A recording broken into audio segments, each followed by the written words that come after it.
Paix et grâce, mes bien-aimés dans la foi en Jésus-Christ, frères et sœurs en Christ dans la foi. Je viens par le canal de notre émission La Bonne Sémence vous donner un enseignement sur les bienfaits d'une vie sanctifiée. Les bienfaits d'une vie sanctifiée. Beaucoup de prédicateurs, y compris moi-même, beaucoup de pasteurs, nous ont enseigné sur la repentance, sur l'amour, sur la sanctification et bien d'autres enseignements. Mais le Seigneur m'a mis à cœur pour vous parler, par sa grâce, des bienfaits d'une vie sanctifiée. Dans le livre des Actes des Apôtres, chapitre 3, verset 20, l'apôtre Pierre pouvait dire « Repentez-vous et convertissez-vous ». Vous allez comprendre que dans ces mots, nous avons deux mots. D'abord la repentance et la conversion.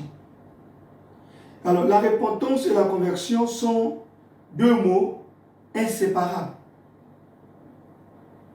Et la conversion, on peut dire qu'elle est dans la repentance.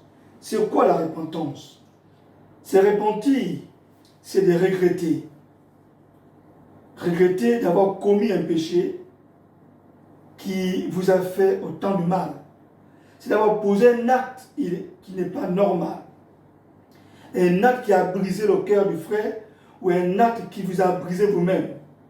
Et là, vous rentrez dans le regret.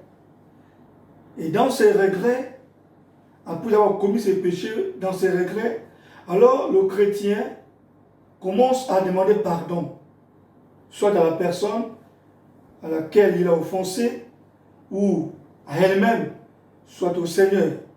Alors elle commence à demander pardon, et dans ce pardon, elle prend la décision de ne plus commettre le péché, n'est-ce pas, qu'il a fait tant de mal, qui a brisé son cœur ou le cœur de son frère.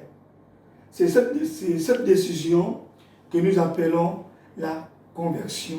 C'est-à-dire, se convertir, c'est de prendre une décision à ne plus commettre le péché, n'est-ce pas, qui nous amène à nous repentir. Alors, il n'y a point de repentance sans la conversion. Si un chrétien se repent sans prendre la décision d'abandonner le péché qui l'a amené à se repentir, c'est que ces chrétiens, c'est que cette repentance n'est pas complète. Elle est incomplète. Et comme elle est incomplète, ce chrétien sûrement va recommettre le même péché. Alors, si le chrétien se repent et qu'il prend la décision de ne plus recommettre le péché qu'il a amené à se repentir ou qu'il a amené dans le regret, alors cette prise de décision va l'amener à abandonner définitivement ses péchés. Alors là, nous pouvons dire que cette repentance, elle est complète. Donc je vais fortifier les chrétiens aujourd'hui de rentrer dans une repentance totale. Celle qui nous amène, celle qui vous amènera dans la prise de décision, c'est-à-dire abandonner le péché qui vous a causé le tort, le péché qui vous a amené à briser votre voisin ou votre frère, votre sœur en Christ, pourquoi pas votre corps. Une vie sanctifiée est une vie de sainteté. Une vie sanctifiée est une vie de sainteté, c'est-à-dire, je prends un exemple très simple. Lorsque nous prenons un bain le matin, on est propre, on porte les habits propres. Donc nous devons garder cette propreté-là jusqu'au soir, jusqu'à l'heure que nous allons rentrer à la maison. C'est ça la sanctification. La sanctification, on la met en pratique après la repentance et la conversion. C'est-à-dire après la repentance et la conversion, le chrétien doit vivre une vie sanctifiée. Tout au long de sa vie chrétienne sur la terre, il doit la mener d'une manière très favorable par rapport au Seigneur et agréable. Alors, mes bien-aimés dans la foi en Jésus, vivre une vie de sainteté sur la terre vous amène à fuir le péché. Donc un chrétien qui vit une vie sanctifiée doit fuir le péché. Il doit fuir le péché. Il ne doit pas faire du péché son ami. Il doit traiter durement son corps, comme le disait l'apôtre Paul, pour ne pas qu'il puisse être jeté en enfer. Qu'est-ce que l'apôtre Paul dit? L'apôtre Paul nous dit, je traite durement mon corps pour ne pas être jeté en enfer. Il pouvait dire, pour ne pas commettre le péché. Donc, en ayant cette vie, vous devenez des chrétiens sanctifiés. Alors, nous revenons sur les bienfaits d'une vie sanctifiée.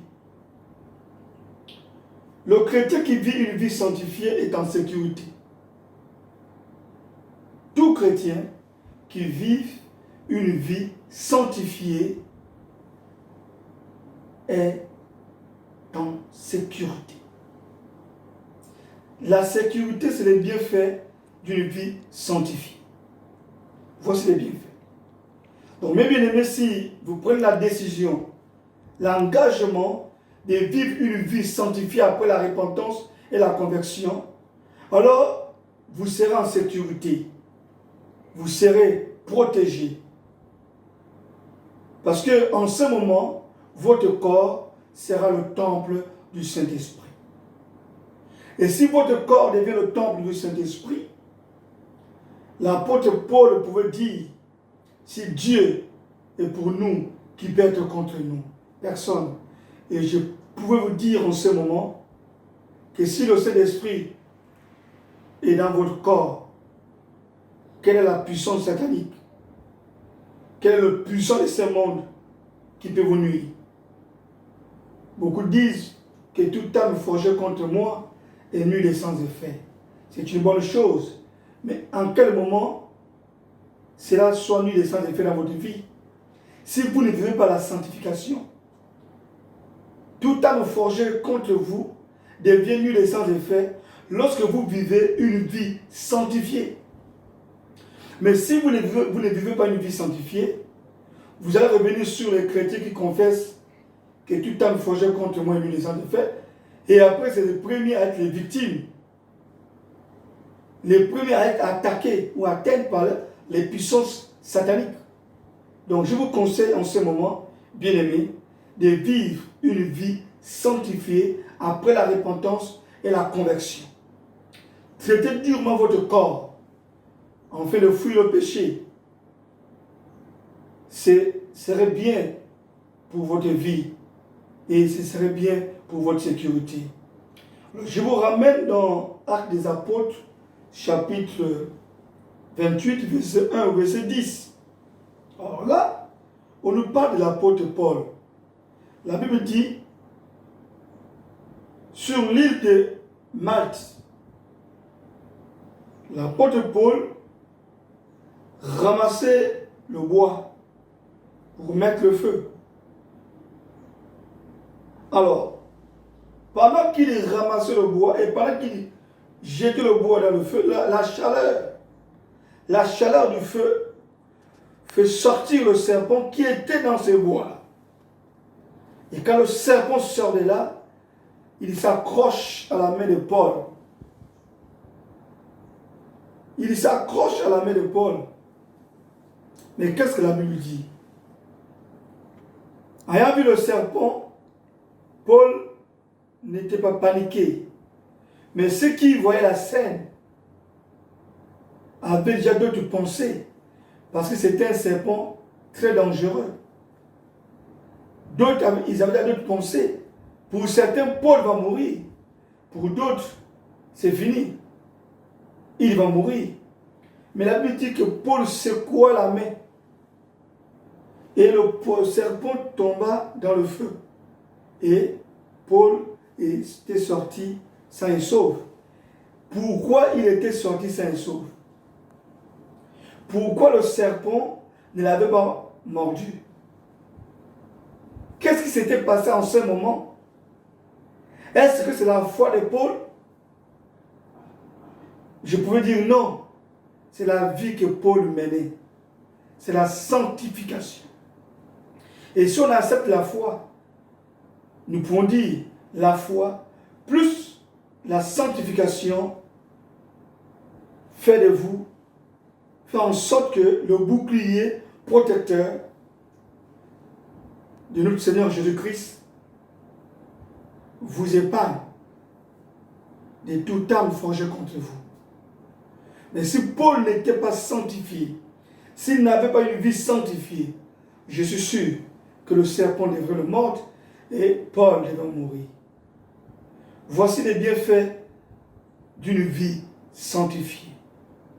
Lorsque vous menez cette vie sanctifiée, même dans votre sommeil, quel que soit l'endroit où vous serez, au bureau, n'importe où, dans votre véhicule, dans votre maison, si quelqu'un s'élève dans la puissance satanique pour vouloir nuire à votre vie, alors toutes ces pratiques de la sorcellerie seront nulles et sans effet. Quelle que soit la secte, quelle que soit la loge, où la personne est allée faire des incantations pour vouloir nuire à votre vie, je vous assure, ces incantations seront nulles et sans effet parce que vous bénéficiez de la protection du Seigneur Jésus-Christ par le Saint-Esprit. Parce que votre corps est devenu le temple du Saint-Esprit, justement parce que votre vie est une vie sanctifiée. Voici, mes bien-aimés, l'enseignement de notre émission sur la bonne sémence. Et la bonne sémence, c'est une émission, si vous voulez, n'est-ce pas, suivre, ce serait chaque mercredi en soirée. Mercredi et jeudi, la bonne sémence. Mes bien-aimés, que mon Dieu par Jésus-Christ vous bénisse et que lui seul vous accorde l'intelligence et la sagesse et que votre corps soit le temple du Saint-Esprit. Prenez la décision, prenez l'engagement de vivre une vie sanctifiée sur la terre. Et si on peut aller plus loin, seuls les sanctifiés seront sauvés. Demeurez bénis. Paix et grâce. À nous revoir la semaine prochaine. À la prochaine émission sur la bonne sémence. Et à un autre thème pour notre enseignement. Amen.